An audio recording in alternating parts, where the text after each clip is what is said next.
Very good morning once again from the sports desk. We are still talking about the Formula E Championship. We are, of course, it's making its pit stop in the mother city. Plenty of action that we've already seen, and this is all before the main race even gets underway at 4 o'clock. You would have remembered in just the last hour we were talking to ENCA sports editor Vatango Beni, who was taking us just past a couple of those garages, one of them being that of Calvin van der Linde, the other one being that of Stoffel van Doren, as well as Jean-Eric Verne. Those are the world champions, at least the defending world champion and the two-time world champion. So we're going to go back to the mother city, of course, onto the street track, and we're going to talk to sports reporter Justin Ford, who we've been talking to as well during the course of this morning. Justin, a very good morning to you once again.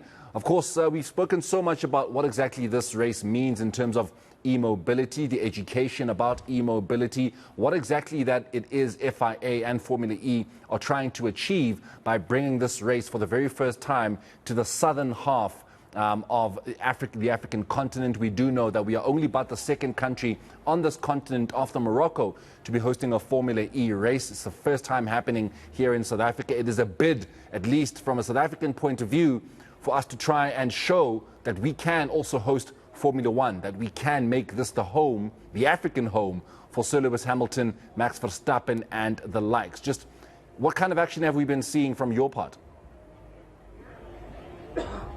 Yeah, good morning again, Moreno. We've moved ourselves to the E-Fest, a very big part of the setup here for the weekend at the inaugural Cape Town E Prix. The fact that speaks to the e-mobility, to sustainability.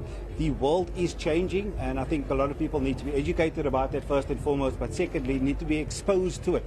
So in the E-Fest, we have many manufacturers, car manufacturers, providing access to their e-vehicles, something that's also very new, potentially costly, but something very new to various people. But there's also things surrounded around the scooters, around bikes, as well as your skateboards that potentially are electric as well. So I've moved into the alternative energy stand, where the guys here will be telling me exactly what it is that their product offers, the public out there. An alternative to using fuel, something that's very costly as well. So I am joined by two gentlemen, and I'll call in Daniel first. Daniel, if you could just come a bit closer to us here, if you don't mind. So Daniel's one of the co-founders of the company. Daniel, just briefly, alternative energy, what is it that you guys are wanting to offer the South African public? I'll help you. Hello, South Africans. My name is Daniel Huang. I'm the co-founder and technology partner at Alternative Energy. We're bringing exciting renewable energy products and e-motorcycle products to the South Africa very soon. We are introducing mass energy storage products that power by solar, which also power our swappable battery stations. We use the swappable battery to power our electric motorcycles with zero emissions, all managed by our very intelligent energy management software. This is our whole offerings, which is going to be very exciting to the society. Here's the product. I like that. You can just come this side to me, to my right, if you don't mind. Sorry, to my right. If the camera can just show us the actual motorcycle. So we have the usual bits and bobs around the motorcycle. I believe the battery's situated in there. If you can open up. Yeah, do it. There you go. So the battery's inside. So in essence, I have a battery in here. Yep. I believe there's an app that speaks to me while I'm driving. Correct. Hopefully safely. That tells me when I need a charge and where I need to go to.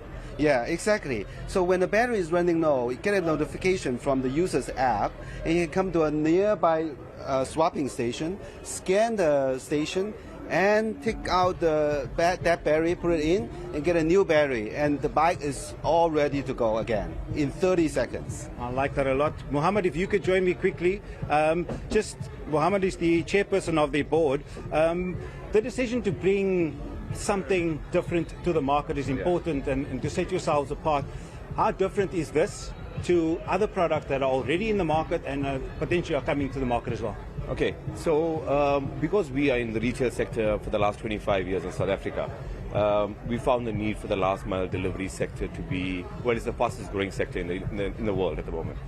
So we looked at other electric bike solutions, and the range anxiety is the number one problem. So what we've done is we've engaged with Daniel, who's the founder of this technology, and brought this product to South Africa. It's zero downtime, zero emissions, very smart technology in the battery and the software. I like that a lot. And last, before we end, I'm going to bring in Shahil Maharaj. Shahil, if you don't mind joining me quickly. Shahil's actually going to show us exactly what the process is. Sorry, Mohammed. Okay. So Shahil, go for it. We'll follow you. In essence, what is it that you need to do? I've been shown via my app where my nearest spot is to change my battery. Let's go and do that. Awesome. Thank you so much, Justin. So this is Africa's first truly swappable battery electric bike. So as you can see, the bike is fully electric and digital. So you pop up, you take your battery out, you take it to your nearest swappable station that's going to be all over South Africa. You got your app, you open up your app, you scan it, your swap station opens. Please put in the battery. Close the door. You put your battery in.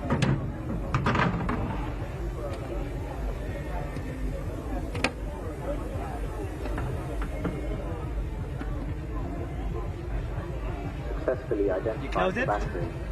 Please close the door. And the next one pops out. The door is open.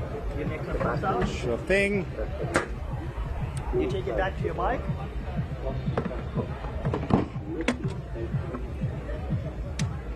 You put it in, you close it,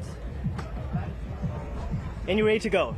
And on your bicycle, the proverbial phrase goes, well, there we have it, Alternative Energy coming in with a bike that you literally go and swap out your battery. So it is alternative to the fact that you will charge other devices at home, whether it be your e-vehicle or your e-bike, potentially putting at risk items at home or preventing you from charging other vehicles. But swapping out your battery, something different, something new, something to consider.